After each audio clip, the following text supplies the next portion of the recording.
What does buying a house and getting a tag for your car have in common? Well, you're going to learn about that in this very episode. I'm going to tell you also a little bit about my family, and then I'm going to tell you about two of my old ancestors who would have definitely not approved of each other, or me. And all of that's on the way to answering the question, who is our common ancestor?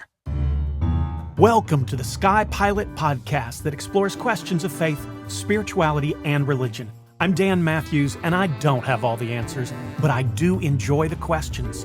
Welcome to the podcast where every question is an invitation into a spiritual quest, and you're invited along for the journey. Hi, welcome to Sky Pilot Faith Quest podcasts and videos. I'm Dan, this is Quark, and we're your co-pilots on today's spiritual quest. Welcome to the journey. Now, before we get started, please take a second during any portion of this video to like, subscribe, and ring the bell. It really helps out the channel. Okay, I'll begin by answering the question before you even get started. Save us some time, you know. Adam and Eve were first. They were the common ancestors. Case closed, episode complete. Thank you very much. Send your fan emails to me. Nope. No? Are you sure? Yeah, I'm sure. They are not the point nor the focus of this podcast today. Oh. Now, where were we before I was so rudely interrupted? Oh, our daughter is moving, and that move and a couple of trips have been the reason that I've been taking a couple of weeks off this summer. So Kate, our daughter, is leaving Chattanooga, and well, she's actually left Chattanooga now, and she's moving to Norfolk.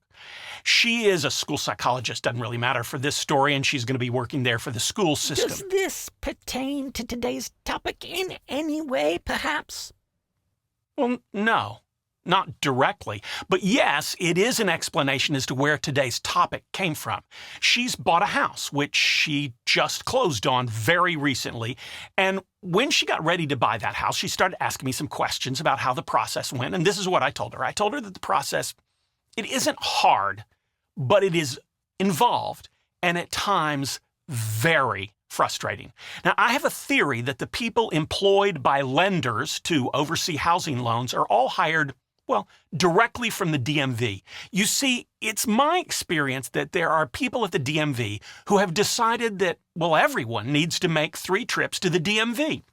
They're going to give you your tag eventually, but first they want to make sure you make a couple of trips just to kind of follow the routine. Same with lenders. They tell you what you need, and just about the time you think, I'm finished, they arbitrarily throw something else in, a new document that you're going to have to produce in order to get your loan, that they are going to need, in order to do the work. Now, you may say something sensible like, the documents I've already sent you, one of them has that information you're looking for. But they're undeterred. Nope, that does not work for us. We're going to need a new, separate document for this. Oh, that sounds like a very frustrating process. Yeah, it is.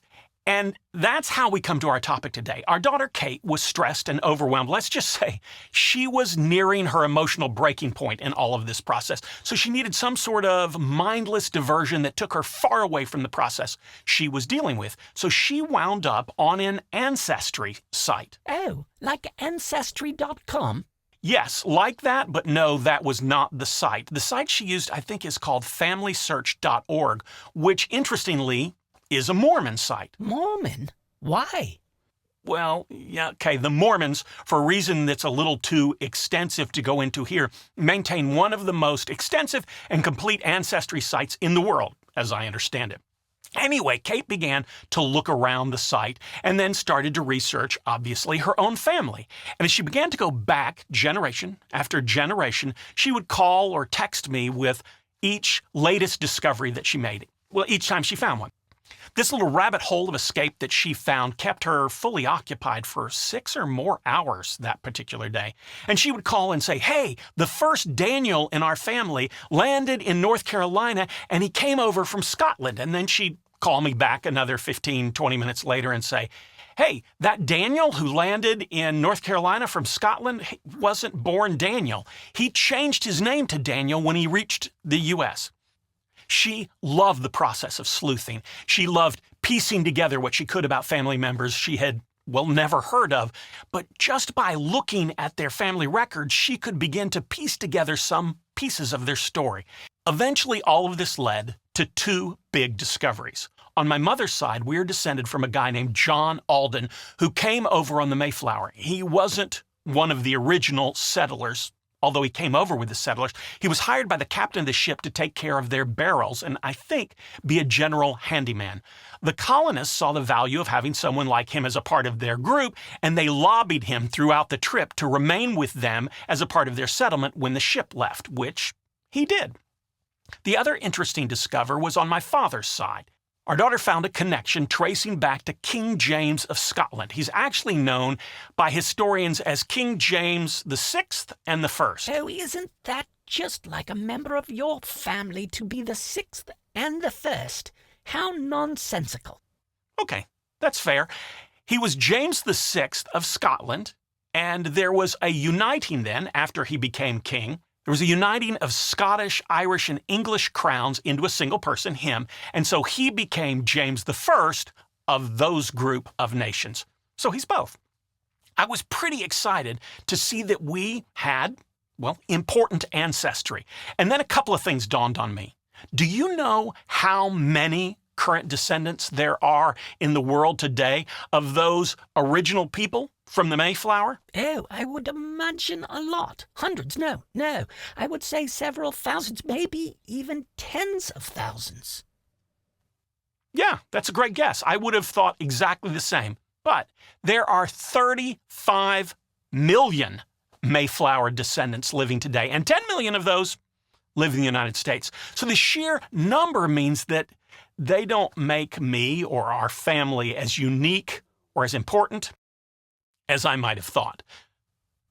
Next, the people my family members are descended from probably wouldn't like me very much if they were here today. The Mayflower carried the Pilgrims, who were separatists who saw the English Anglican Church as being, well, beyond any hope of redemption. And I'm ordained in the Episcopal Church, which is a branch of that church that they dislike so much. So yeah, they would definitely not approve of me. And King James, well, he was a big believer in royal absolutism, so we would not have had many areas of agreement either.